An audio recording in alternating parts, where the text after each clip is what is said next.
attempt number 4, you guys. I am just going to go without any plan here for now, because making a plan and then trying to follow it while my head is all over the place is not working. I'm having a little coffee, the second of the day, small helping, because I need the, the comfort, because I'm trying to do my response to Jennifer here, and it's not getting anywhere. So basically, because I'm still too much all over the place, I had, I suppose, a bit of an interaction with my husband. My husband had the flu for a couple of days, and actually too quickly after he had sort of started recuperating from his flu, we had to go to an appointment that he had, for his business. And we had to talk to people and get there and get organised and all that. And it wasn't even all day, and it was gorgeous weather and very sunny. I mean, I've been out in the sun quite a bit in the past couple of days. No complaints there. But I'm just really, it's my week 4, so in my hormonal cycle, so I tend to get PMS also, and I just can't let it go. My husband has inhabited my energy field for I think 3 or 4 days on end, and I let him, because I grew up with an invalid mother who was there all the time, who had not necessarily irrational or unreasonable demands the whole time, but she had a very strong personal taste, very strong personal, tendencies. She determined for me what it was that I was supposed to think and feel and all the rest of it. And in those days, I didn't have anything of my own, really. So I guess that's what I have to go and put up first before I can do anything else.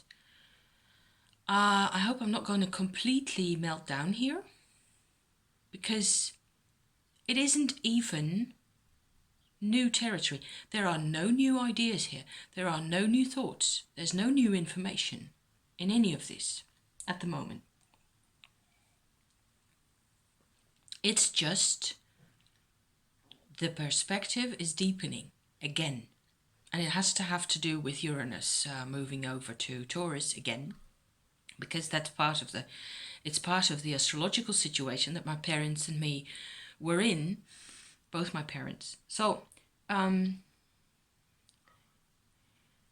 I still wonder very much about having to go through this soul retrieval story business that I've referred to already several times on my channel, and that I actually started this channel off with talking about, or trying to show to you guys what it was like at that time, and to the extent that I could, back in, I don't know, September or late August last year. Already a lot has changed, and it would be completely worthwhile for me to go back and revisit it. And I do revisit it for myself in thought now and again, depending on whether I need to. But I am just in a state of complete bewilderment, I think, as to the extent, the depth, the measure to which my life has changed.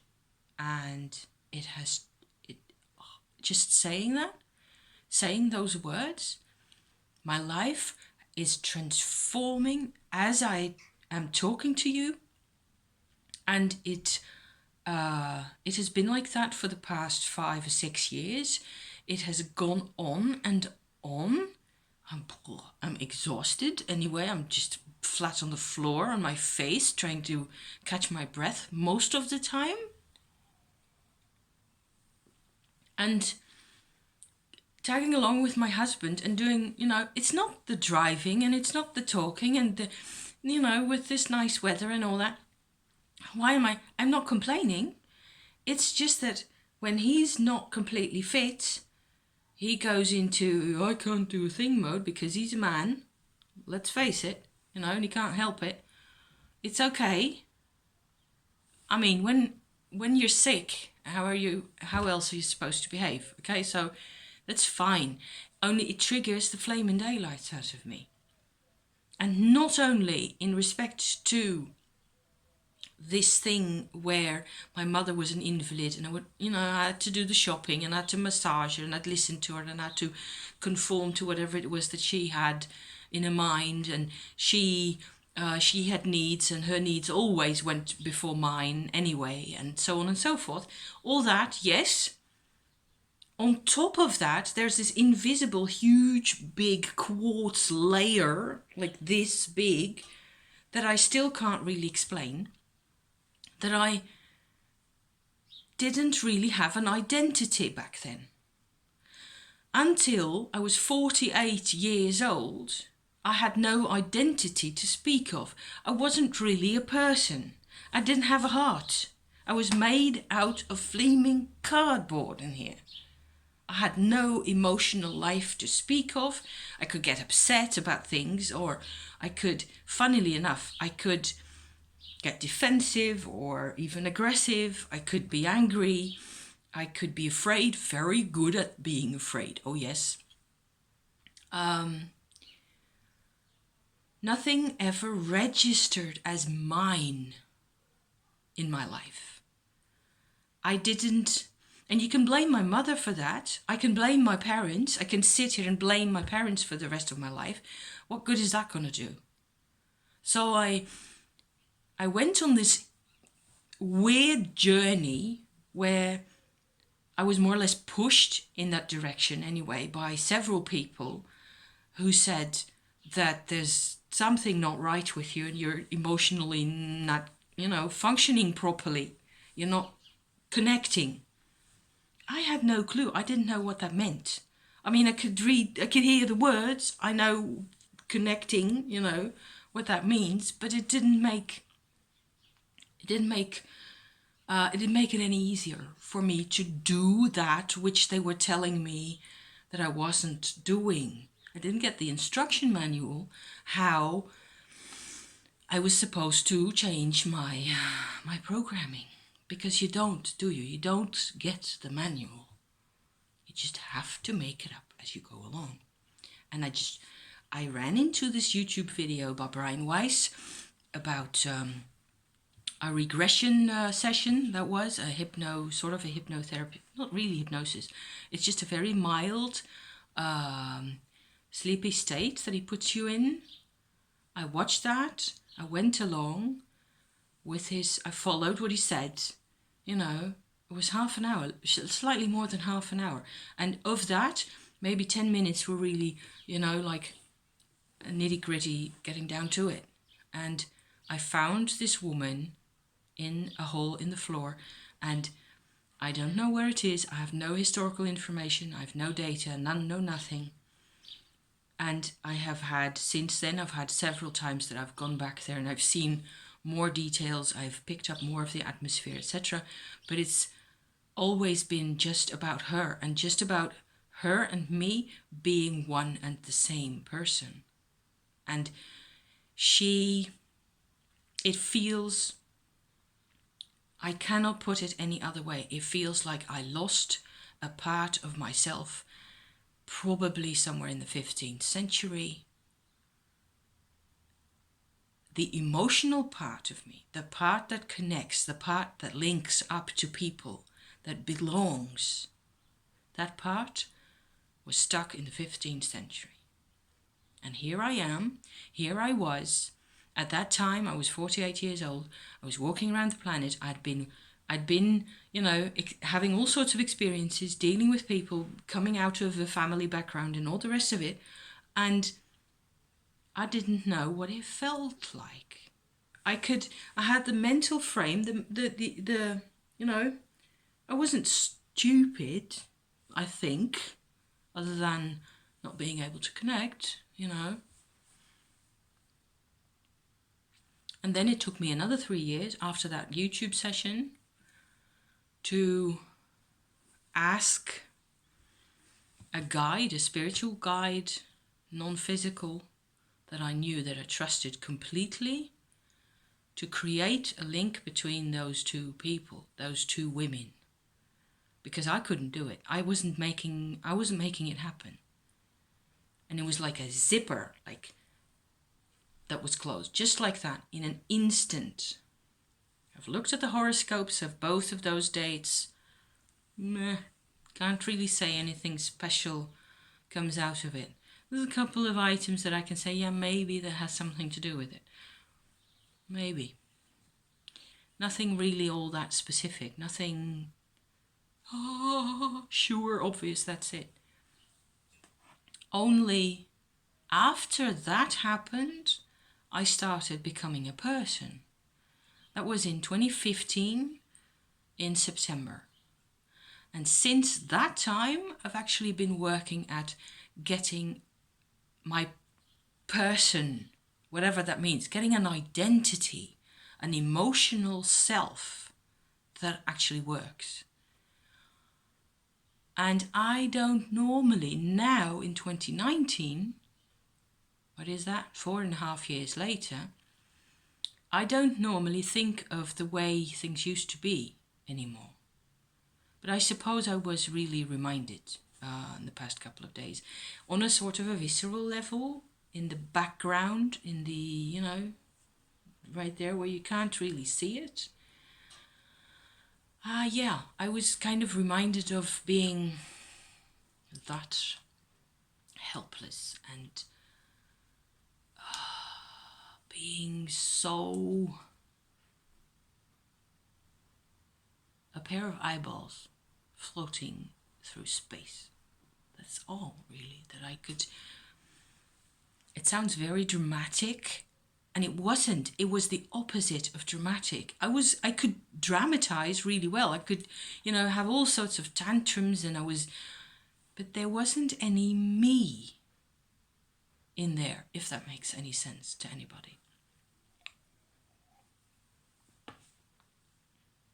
So, moving on from that story, the thought that comes to me each and every time is, after I've completed that part of the exploration, okay, let's just call it that, I started investigating different parts of my past in this body. I have started doing a gazillion types of meditation, to the extent that some types of meditation I already did do or practice because they made me feel better. They gave me a sense of peace and quiet. I got to have, I got to be really blessed, I think, with a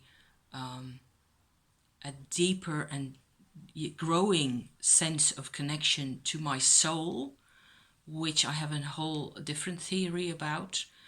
I got to think again and again about what brought, not so much in the flesh or in the history of the different places of all that. There's incense in the back, see? Because I need my smoke. But the background behind all the behind the choices that we were making in here, on the ground floor, so to speak. I have been developing my ideas about that, and I want to do a series on my channel about the soul. It's something that's really important to me. I want to talk about what I think is what I want to bring some type of benefit from all this, all the crazy, and sort of transmute that into something that I can put out there and that people can maybe respond to or find interesting in some way or another. And maybe it'll help. Maybe somewhere people can actually use this. I don't know.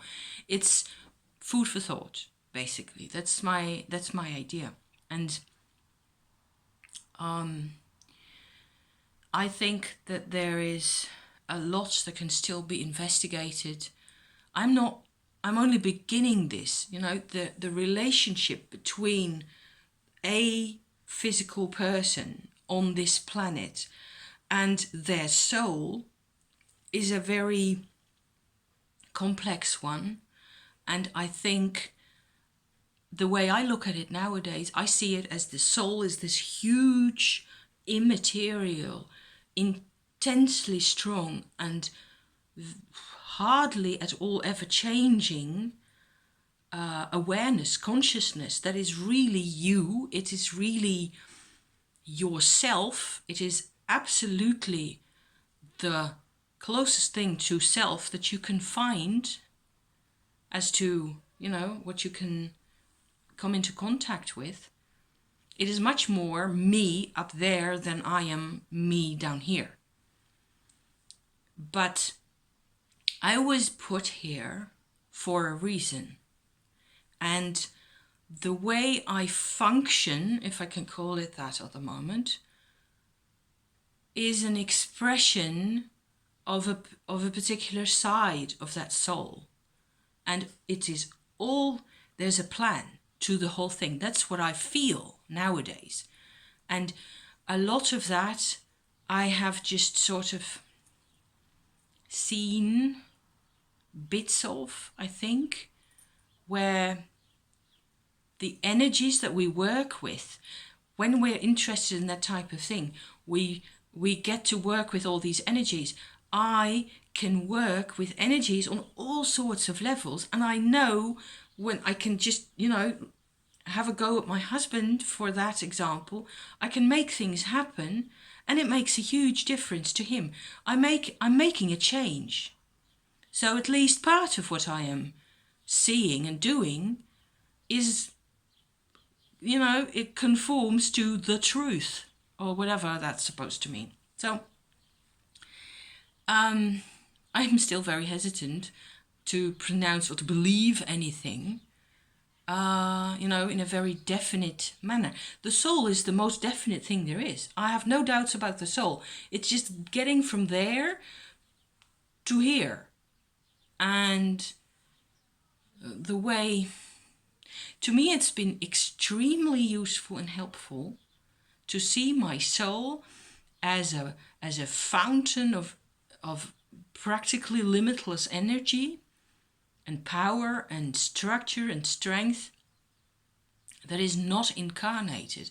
The secret about the soul is that it isn't incarnated. What you can feel in your heart, what you can feel as your core, and what you can get to if you look long and hard enough in your life, that motivates you, that brightens your day, that makes you who you are, those are incarnations. Those are incarnated strands of purpose that connect you to the soul. But they're only little. This is a little person.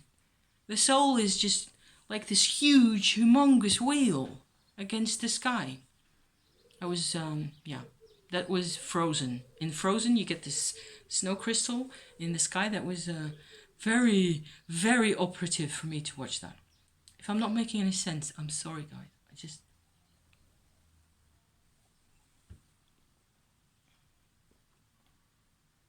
I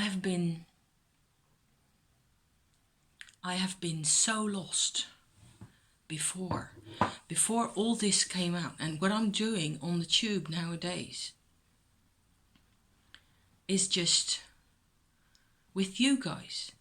The stuff I'm sharing, the stuff we are sharing. And look what is happening. Here I am in my little town. Birds are singing, there's crocuses, and that's about it. Me and my cats and my husband and my little bits of things, my cards and there's people. across the world on the other side of the planet, and we are responding to each other, and we have something that we can share and that we can give to each other, and it makes a difference.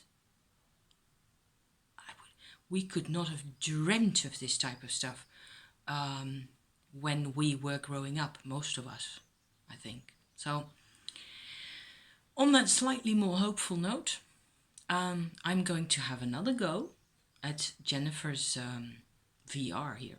So see you soon, guys. And, as always, thank you. I love you guys.